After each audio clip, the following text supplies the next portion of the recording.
All right, so this is section 1.4 in Algebra 1. That's long sleeve. I don't know how to save it when I'm done. All right, so number 1, 8 more than a number. Hang on. All right, so 8 more than a number. You've got your, blank plus 8, except they told us it was a number. What do y'all want to call the number? What do you want? X? You could call it X, you could call it N, you can call it anything you want to. So I'm going to call the number X. So remember that than is kind of a switching word, right? And 8 more than means I'm going to do what? Just use N for the variable. Okay, so we'll use N for the variable. So number is N instead of X. You could, if you wrote X, it wouldn't matter so much. So what am I going to write here? What does 8 more than mean I'm going to put? Look up here. What is plus 8 to something? And they said use N for the variable, so N is what goes in that blank, right? Does that make sense? Yes. Okay. A number decreased by 11. Decreased by 11. What are we going to do to the number? Subtract 11. And we're going to call the number X or N. We'll call it, the book said N, so when you're checking it, it'll say N, so we'll just use N. Half a number. What does that mean? Like one half Divided by 2. Yeah, 1/2 N. That's one way to write it. Can anybody think of another one? Divided by 2. Yeah, now we don't want to write N divided by 2.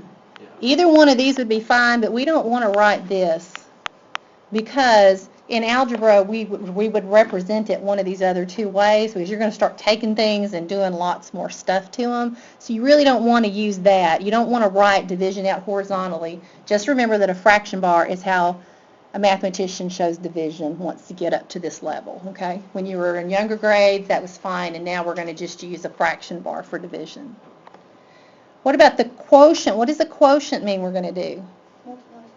Ooh, no, product is divide. There you go. So it means, since I'm going to divide, I don't want to write a divide sign. How about I make my fraction bar for my division? The quotient of, 17 over D. So the quotient of 17 and D means that the first thing goes on the top and the second thing you'll put on the bottom, okay? Questions about that? All right, 7 more than, what does 7 more than mean I'm going to do? Add 7 to something, right? What am I going to add it to?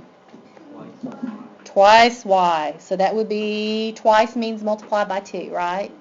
Okay, so 2y plus 7. So the then, switch to the order of it. It's technically 7 plus 2y is the same thing, but since they said 7 more than, we want to put the plus 7 and then put the 2y in front of it. So the then is kind of a switching of the order of things. And that really matters, though, when you get to subtraction. Okay, so 13 is 8 less than half of n. This is when it's kind of important to go, okay, we're going to go left to right, and we're going to think about what we see. 8 less than, just look at that much. What does that mean I'm going to do? Yeah, subtract 8 from something. I don't know what until I keep reading, right? Less than half of n. Am I supposed to put a half minus 8? No. It's a half of n. We had that a while ago, didn't we? So that's what that one would look like. Can you do n over 2? You could. Yeah, n over 2 is also great. As a matter of fact, that probably would be easier in a problem, yeah. So, it also could look like n over 2 minus 8. Either way is fine. Thanks for asking that, because I forget that people may be thinking that, and it's fine too. Okay, so 15, 5 plus the quotient of a number and 8. Okay, so we read it a little at a time, right? 5 plus was right, yeah. And we can put the 5 plus first. It wouldn't be wrong to put plus 5. It wouldn't mess anything up. But they didn't put the then there to switch the order, so we can just write 5 plus here, and we don't have to worry about order here. 5 plus the quotient. What does that mean we're going to have? Divided. Dividing, which is a fraction bar, right? So I'm gonna be adding a fraction to 5. And the reason I knew that is I saw the word quotient, and yeah, it does mean divide, but in algebra we use a fraction bar instead of a division symbol. So if I got a quotient, I got to know what the top and the bottom is of that fraction, right? How am I going to figure out what goes on the top and what goes on the bottom? Do you remember what we said a while ago? Anybody? X over 8. Yep, or n over 8, x over 8, or n over 8. You just read it in order. So a number, so we're going to call that x or n. I think they said use n or something for the variable, so we'll use n. And then 8 is going to go on the bottom, and you're done with that one.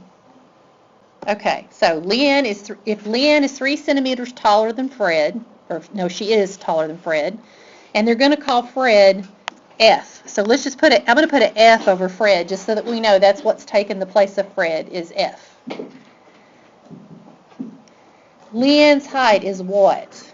Okay, so let's start over here. How did they describe Lynn? Lynn, I could use an L, but it would look like a 1. Is means Plus 3 plus F, right? Let's kind of go through this. Lynn would be L. I'm just going to write her name because it'll look like a 7 or a 1 or something. Is means equal, right? 3 centimeters taller than. There's that switching number, taller than. She's taller than. Am I going to add 3 to Fred or subtract 3 from Fred? Add, she's taller than, so that would be plus 3 to Fred. She's taller than Fred. Remember, that than was the switching word, and usually when you see than, the variable or the thing that you're adding to comes right next. Fred, I could have put Fred plus 3, but they told us F. So you're just translating it that way. They could have said, write an expression for Lynn. Lynn is 3 centimeters taller than Fred, and you could have just called Fred F and written down F plus 3. Any question about that or why I wrote it in the order I did? That's your answer right there. You don't have to write Leanne out. You know that's what they want you to find. You don't have to put centimeters with it, okay?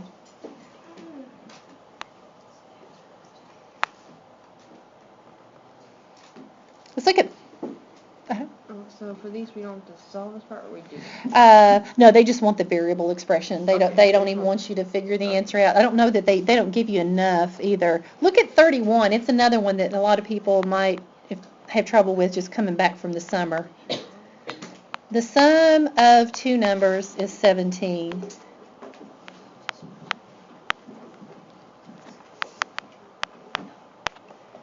If one number is x,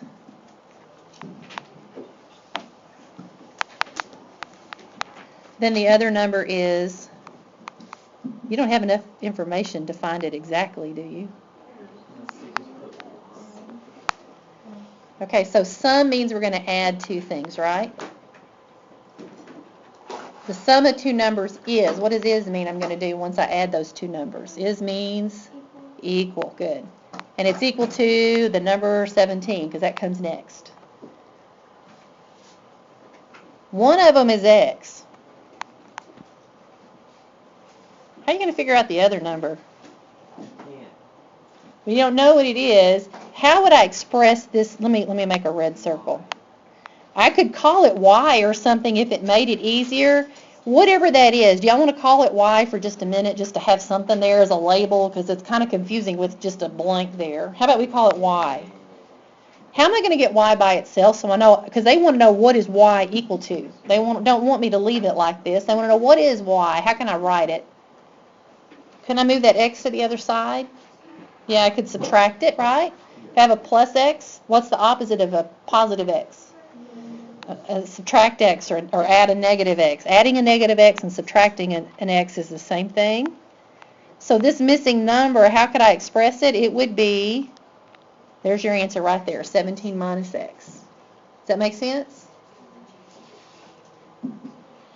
I could have called it n just for a minute. They don't really want me to write y. That's not really my answer there. I was just trying to figure out how could I, write it. You could have just said if they add up to 17 and one of them is x, and 17 minus x will give you the other one. You don't have to make it all that mathy if that confuses you too much. So then it says... It doesn't make sense to break it into those itty-bitty pieces that way when they're giving you things like this. Well, Well, y'all were all here. Nobody's absent today. All right, so let's look really quickly at 37. Okay. I drove for Oh, wait, never mind. well, I'll go ahead since I got it here. I drove for 3 hours at R miles per hour. If I were going 5 miles per hour and I drove 3 hours, it would be 3 times 5, right? Yep. If I were going 50 miles per hour, wouldn't I say 3 times 50? If I were going 100 miles per hour, what would I say? Yeah, but if I don't know what my speed is, I would just say, oh, that's going to be 3 times R miles per hour, right? I thought that it had something to do with pi, because I thought that R raised, and that's when I first glanced at it, and then I read it, and I was like, oh, never mind. Yeah, oh yeah. And it's just miles, because remember, what are we using here? The distance we go is the rate we're going at times the time. There's that little formula that we're kind of thinking in our head. We kind of know if I drive 50 miles per hour and then I drive for 3 hours, it's 3 times 50 is 150 miles, right? So we're kind of thinking that in our head. And then I want to look at 41. That's the one most people kind of had some like this last year. If you got a length of L, and I'm going to write it as a capital L just so it doesn't look like a 1, and a width of 5, how would you find the area of that? How do you find the area of a rectangle? Yeah, you just multiply base times height, right? Or length times width. So it would be L times 5, or is L times 5 the same thing as 5 times L? Yes. Yes. We can switch the order. So we probably would write it 5 times L, because if we wrote L5, we'd kind of look at it and go, what is that?